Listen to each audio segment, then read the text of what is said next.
BBG Amaravati ventures లో Mahashivratri bumper offer 15 రోజుల్లో full payment చేస్తే plot registration free. For more details contact 04069032244. అందరికీ నమస్కారం. నేను Swarupa Patlapalli. Welcome to Suman TV. చరిత్రలో ఎప్పుడూ లేని విధంగా రికార్డు స్థాయిలో బంగారం, వెండి ధరలు పెరిగిపోతూ ఉన్నాయి. 24 క్యారెట్స్ 10 గ్రాముల బంగారం ఏకంగా 1,80,000 రూపాయలకి చేరుకుంది. ఇంకొక వైపు కేజీ వెండి ధర 4,25,000 రూపాయలకు చేరుకుంది. ఈ రేంజ్ లో వెండి, బంగారం ధరలు పెరుగుతూ ఉండడంతో ఇప్పుడు అల్యూమినియం, జింక్, కాపర్ గురించి పెద్ద డిస్కషనే నడుస్తూ ఉంది.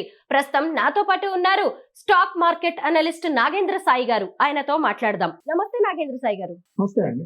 ఈ రేంజ్ లో బంగారం, వెండి ధరలు పెరిగిపోతూ ఉండడంతో గంటకి కూడా అందరిలో టెన్షన్ అనేది మొదలైంది. ముఖ్యంగా కస్టమర్లే కాకుండా ట్రేడ్ వర్గాలు కూడా ఆందోళన చెందుతూ ఉన్నాయి.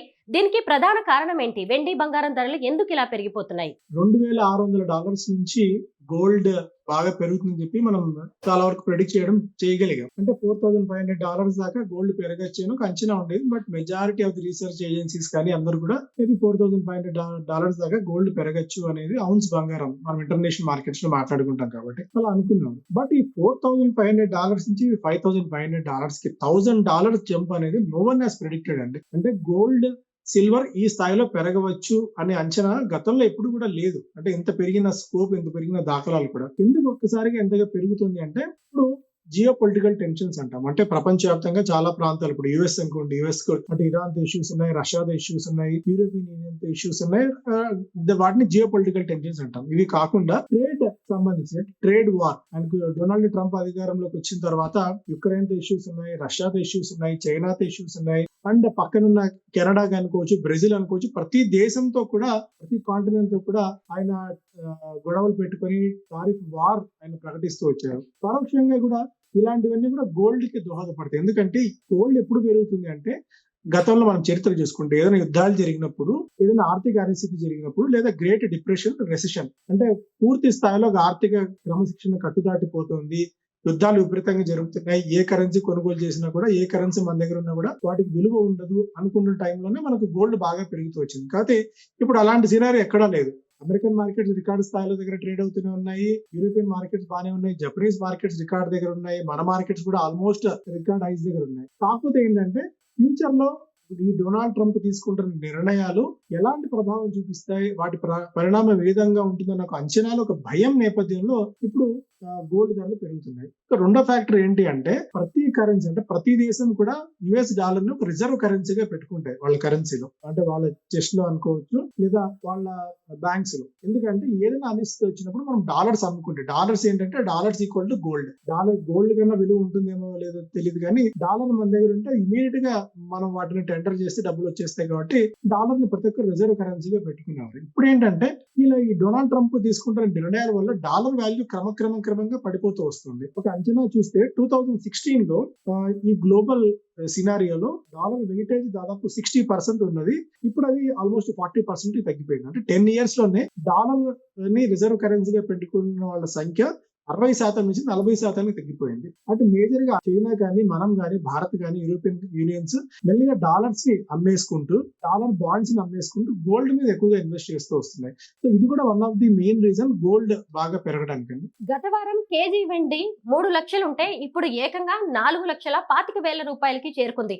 అసలు వెండి ఎందుకు ఈ రేంజ్ లో పెరిగిపోతుంది? వెండి మీద ఆధారపడి చాలా కంపెనీలు, పరిశ్రమలు కూడా నడుస్తూ ఉన్నాయి. అవి కూడా కుదేలవుతున్నట్టుగా తెలుస్తోంది. కారణాలు ఏంటో చెప్పుకోవచ్చు. ఖచ్చితంగా అండి. ఎందుకంటే గోల్డ్ కి సిల్వర్ కి మధ్య ఒక ప్రపోర్షనేట్ రేషియో ఉంటుంది. అంటే ఇప్పుడు ఆల్మోస్ట్ ఒక $10 అంటే ఒకప్పుడు నంబర్ చూసుకుంటే ఔన్స్ బంగారం, ఔన్స్ సిల్వర్ $35, $40 మాక్సిమం ఉండేది. ఆ టైంలో $4,000 గోల్డ్ ఉండేది, ఔన్స్ గోల్డ్.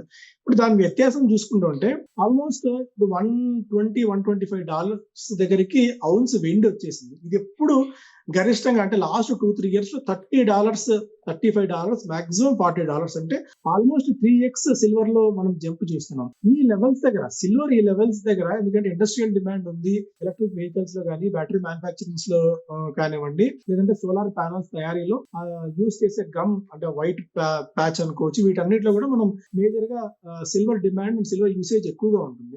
ఈ లెవెల్స్ దగ్గర, ఈ పాయింట్ ఆఫ్ టైమ్ లో ఈ లెవెల్స్ దగ్గర సిల్వర్ అనేది సస్టైన్ అవ్వడం అనేది ఇంపాసిబుల్ గా కనిపిస్తుంది. ఎందుకంటే మేము గతంలో ఆల్మోస్ట్ ఒక 2 lakhs లెవెల్స్ నుంచి 4 lakhs లెవెల్స్ వరకు కూడా, అంటే 1.5 lakhs నుంచి 3 lakhs లెవెల్ వరకు కూడా సిల్వర్ కొనుగోలు చేయండి, గోల్డ్ కంటే సిల్వర్ బాగా పెరిగే స్కోప్ ఎక్కువ ఉంది బికాస్ ఆఫ్ ఇండస్ట్రియల్ డిమాండ్ అని చెప్పి చాలా బలంగా మా క్లయింట్స్ కానీ లేకుంటే మా దగ్గర నెట్వర్క్ లో చాలా వరకు చెప్పారు. బట్ ఈ లెవెల్ దగ్గర 4 లక్షల రూపాయలు క్రాస్ అయిపోయిన తర్వాత సిల్వర్ ఈ లెవెల్ దగ్గర సస్టైన్ అవ్వడం అనేది చాలా ఇంపాసిబుల్ టాస్క్ గా కనిపిస్తుంది. గతంలో కూడా సిల్వర్ ఒక 2 to 3 ఇన్స్టెన్సెస్ లో భారీగా 30 to 40% క్రాక్ డౌన్ అయిపోయిన సిచ్యువేషన్స్ చాలా ఉన్నాయి. సిల్వర్ లో కూడా ఇదే పరిస్థితి వచ్చే స్కోప్ అయితే చాలా గట్టిగా కనిపిస్తుంది. మీరు అన్నట్టు ఈ లెవెల్స్ దగ్గర అంటే సిల్వర్ అవసరమే ప్రతి ఇండస్ట్రీకి, అంటే చాలా వరకు ఇప్పుడు నేను చెప్పిన ఇండస్ట్రీలో. అండ్ దాదాపు 5-6 నెలల వ్యవధిలో 3 రెట్లు ఎక్కువ రేట్లు పెట్టి ఆ ఇండస్ట్రీ సస్టైన్ అవ్వడం అనేది చాలా ఇంపాసిబుల్ అండ్ హ్యూమంగస్ టాస్క్ గా కనిపిస్తుంది. సిల్వర్ ఈ లెవెల్స్ దగ్గర సస్టైన్ అవుతుంది, సిల్వర్ ఈ లెవెల్స్ దగ్గర నిలబడుతుంది అనేది మాత్రం చాలా డౌట్ గానే కనిపిస్తుంది. నాకైతే మాత్రం ఫ్రెష్ గా ఏదైనా ఇన్వెస్ట్ చేయాలన్న థాట్ ఉంటే మాత్రం సిల్వర్ జోలికి పొరపాటును కూడా వెళ్ళకండి. ఎందుకంటే గోల్డ్ పరిస్థితి వేరు, సిల్వర్ పరిస్థితి వేరు. గోల్డ్ ఏంటంటే ప్రతి రిజర్వ్ బ్యాంక్, ఇప్పుడు మన దగ్గర ఎలా అయితే రిజర్వ్ బ్యాంక్ ఆఫ్ ఇండియా ఉందో, ఆ చైనాలో కానివ్వండి, ప్రతి కంట్రీలో ఒక అపెక్స్ బ్యాంక్ అనుకుంటాం రిజర్వ్ బ్యాంక్ లాంటిది. వాళ్ళు గోల్డ్ ని పెద్ద ఎత్తుగా కొని టన్నుల కొద్ది బంగారం కొని వాళ్ళు వాల్స్ దాచుకుంటారు. కాబట్టి ఏదైనా డిమాండ్ అండ్ సప్లై ఇష్యూ వచ్చినప్పుడు, ఏదైనా అనిశ్చిత ఆర్థికంగా వచ్చినప్పుడు గోల్డ్ అమ్ముకుంటే ఈజీగా ఉంటుంది. బట్ కేజీల కొద్ది సిల్వర్ ని పెట్టుకోవడానికి, టన్నుల కొద్ది సిల్వర్ ను పెట్టుకున్నా సరే వాటిని మేనేజ్ చేయడానికి, లేదా సిల్వర్ కి అంత వెయిటేజ్ గానీ అంత వాల్యూ గానీ ఉండదు. గోల్డ్ కంటే సిల్వర్ పడే ఛాన్సెస్ చాలా ఎక్కువ ఉంటాయి. సో అందువల్ల సిల్వర్ లో పెట్టుబడులు పెట్టాలన్న థాట్ ఉంటే మాత్రం ఇమీడియట్ గా ఉపసంహరించుకోవాలని చెప్తానండి. బంగారం వెండి ధరలు పతనమయ్యే అవకాశం ఉంది, భారీగా పడిపోతాయి అనే వార్తలు కూడా వినిపిస్తున్నాయి. నిజంగా అలా జరిగే అవకాశం ఉందా? ఈ టైంలో గోల్డ్ అండ్ సిల్వర్ కొనవచ్చా? ఇన్వెస్ట్ చేసే అవకాశం ఉందంటారా ఈ టైంలో? సో మేబీ ఆన్సర్ చెప్తే చాలా మంది తిడతారేమో, నెగిటివ్ కామెంట్స్ ఏమైనా పెడతారేమో. నిజమే ఎందుకంటే చెప్పండి.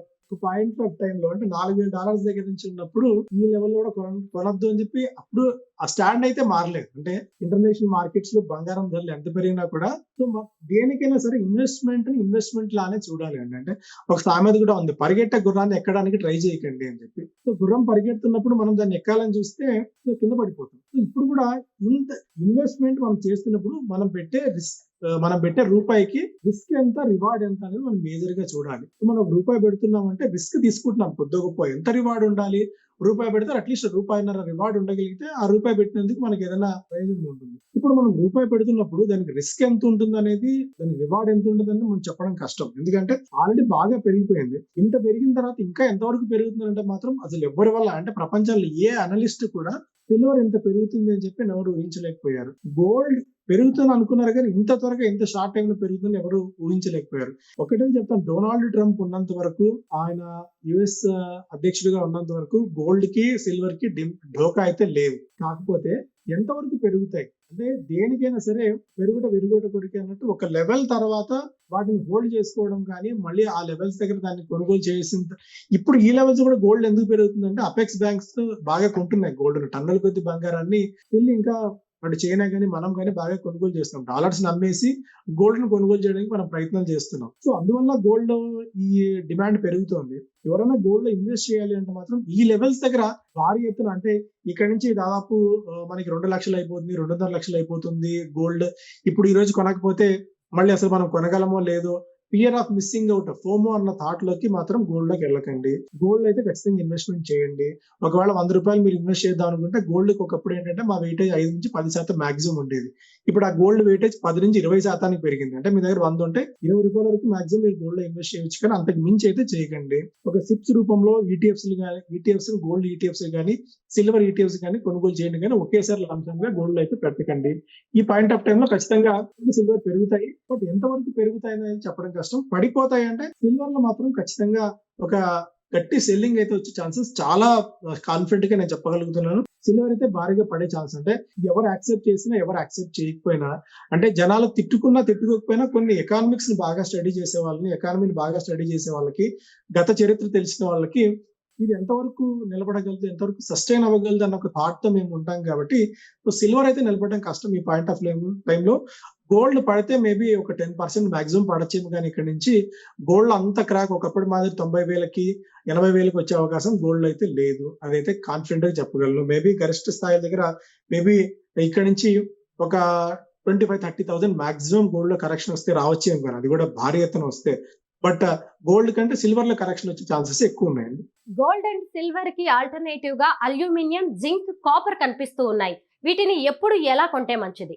సో ఇదేంటంటే గోల్డ్ ఒకవేళ బాగా పెరిగిన టైంలో గోల్డ్ బదులు సిల్వర్ కొందాం, నేను సిల్వర్ కొనేవాడు. ఇప్పుడు సిల్వర్ బాగా పెరుగుతుంది కదా, సిల్వర్ బదులు జింక్ తీసుకుందామా, అల్యూమినియం తీసుకుందామా, ఇంకోటి ఏదైనా తీసుకుందామా అన్న థాట్ బయట మార్కెట్ లో అయితే చాలా గట్టిగా ఉంది. కనీసం సిల్వర్ కొంటే సిల్వర్ ప్లేట్స్ లో అన్నా మనం అన్నం తినే స్కోప్ ఉంది, లేదా ఇంట్లో ఏదైనా షో కేసు ఏదైనా ఫంక్షన్ జరిగితే సిల్వర్ అన్నా పెట్టుకోవచ్చు. సో జింక్ కానీ అల్యూమినియం కానీ మనం పెట్టుకునే పరిస్థితి లేదు. సో గోల్డ్ అండ్ సిల్వర్ ఏంటంటే వాటికి మనకున్న చరిత్ర పరంగా గోల్డ్ కానీ సిల్వర్ కి కానీ మన ధరించే స్కోప్ ఉంటుంది, లేదా ఇంట్లో వినియోగించే స్కోప్ ఉంటుంది. ఇప్పుడు జింక్ కానీ అల్యూమినియం కానీ మిగిలిన ఏ మెటల్స్ కూడా వాటికి ఏవి వినియోగం చేసే పరిస్థితి లేదు. ఒకటి జింక్, కాపర్ లాంటివి ఎందుకు పెరుగుతున్నాయి అంటే డేటా సెంటర్స్ ప్రపంచవ్యాప్తంగా ఆర్టిఫిషియల్ ఇంటెలిజెన్స్ పెరుగుతున్న తరుణంలో డేటా సెంటర్స్ వినియోగం బాగా పెరిగిపోయింది. డేటా సెంటర్స్ కి ఏసీలు తయారు చేయాలన్నా, లేకుంటే కూలింగ్ సిస్టమ్స్ తయారు చేయాలన్నా వాటికి కాపర్ యూసేజ్ బాగా ఎక్కువ ఉంటుంది. సో అందువల్ల కాపర్ కి డిమాండ్ బాగా, ఇండస్ట్రియల్ డిమాండ్ బాగా పెరుగుతుంది. సో కాపర్ ని కానీ ఇలా వీటిని కానీ అల్యూమినియం ని కానీ ఇలాంటివి కొనుగోలు చేయాలంటే గ్రోస్ అయి ఉండాలి మార్కెట్ లో. అంటే పోస్ట్ గ్రాడ్యుయేషన్ లాంటిది మార్కెట్స్ బాగా ఆరితేరి వీటి మెటల్స్ అసలు ఎందుకు పెరుగుతాయి, మెటల్స్ వినియోగం ఎక్కడ ఉంటుంది, ఏ దేశంలో మెటల్ వినియోగం బాగా పెరుగుతుంది, చైనా గురించి అవగాహన, చైనాలో మెటల్స్ వినియోగం గురించి అవగాహన, అలాంటి అంత డీప్ డౌన్ అనాలిసిస్ చేయగలిగినప్పుడు మాత్రమే ఈ సిల్వర్ లో మిగిలినప్పుడు జింక్ కానీ అల్యూమినియం కానీ కాపర్ కానీ వీటిలో ఇన్వెస్ట్ చేయాలి. కానీ ఎవరో చెప్పారు ఇక సిల్వర్ తర్వాత next gold is copper or next gold is silver అన్న మాట మార్కెట్స్ వినిపిస్తుంది. కాబట్టి వాటిలో కొంటే మాత్రం ఇరుక్కుపోయే ప్రమాదం ఉంటుంది. ఎప్పుడైనా సరే ఈ మెటల్స్ అన్ని కూడా ఒక సైకిల్ లాగా రన్ అవుతుంటాయి, బాగా పెరుగుతాయి, మళ్ళీ అదే టైంలో వెనక్కి కూడా వస్తూ ఉంటాయి. సో అలా మీకు ఇండస్ట్రీ గురించి, ఎకానమీ గురించి, మెటల్స్ గురించి అవగాహన ఉన్నప్పుడు మాత్రమే జింక్ లో కానీ, కాపర్ లో కానీ, అల్యూమినియం కానీ ఇన్వెస్ట్ చేయండి. కానీ సో సిల్వర్ కి ఆల్టర్నేటివ్ గా పెరుగుతాయి ఇవన్నీ, మరొక సిల్వర్ అవుతుంది, మనం సిల్వర్ కొనలేకపోయాం కాబట్టి అట్లీస్ట్ కాపర్ కొంటే ఆ డబ్బులు వస్తాయి అన్న థాట్ లో నుంచి మాత్రం పూర్తిగా బయటికి రండి. ఎప్పుడైనా ఇన్వెస్ట్మెంట్ మనం చేస్తున్నాము అంటే, ఒక రూపాయి పెడుతున్నాము అంటే దానికి రేషనల్ ఉండాలి. ఎందుకు డబ్బులు పెడుతున్నాము, దానికి డిమాండ్ అండ్ సప్లై ఏదైనా ఉందా, ఫ్యూచర్ లో ఏమైనా సెక్టార్ బాగా పెరిగే స్కోప్ ఉందా, ఇలాంటివన్నీ మనం బేరీజ్ వేసుకొని పెట్టాలి. మెటల్స్ కి ఎంత ఉన్నా మాక్సిమం 10 to 20% మనం అలొకేట్ చేయగలగాలి. కానీ అంతకు మించి అలొకేట్ చేసుకుంటే రిస్క్ ఫ్యాక్టర్స్ అని గత చరిత్ర మనకు బాగా చెప్తూనే ఉంది. మీరు ఈక్విటీలో పెట్టండి, స్టాక్ మార్కెట్స్ లో పెట్టండి, మ్యూచువల్ ఫండ్స్ లో పెట్టండి. ఆ రోజు మీకు తెలిసిన కంపెనీ ఏదైనా స్టడీ చేయగలిగితే డైరెక్ట్ గా స్టాక్స్ లో ఇన్వెస్ట్ చేయండి. కానీ తలా తోక తెలియని ఈ demand and supply miss match ఉన్న ఈ మెటల్స్ సెక్టార్ లో ఎస్పెషల్లీ జింక్ కానీ అల్యూమినియం కానీ ఇలాంటి వాటికి జోలికి మాత్రం దయచేసి వెళ్ళకండి అని చెప్పి పదే పదే అలా ఆ థాట్ లో వాళ్ళందరూ నేను విజ్ఞప్తి చేస్తున్నానండి. ఇక మీదట బంగారం, వెండి ధరలు పెరగడమే తప్ప తగ్గే అవకాశాలు చాలా తక్కువగా ఉన్నాయని, వాటిని కొనాలా వద్దా అనేది మీ అవసరాన్ని బట్టి నిర్ణయం తీసుకోవాలని ఎక్స్పర్ట్స్ చెబుతున్నారు. Thank you so much Nagendra Sai garu. Thank you అండి.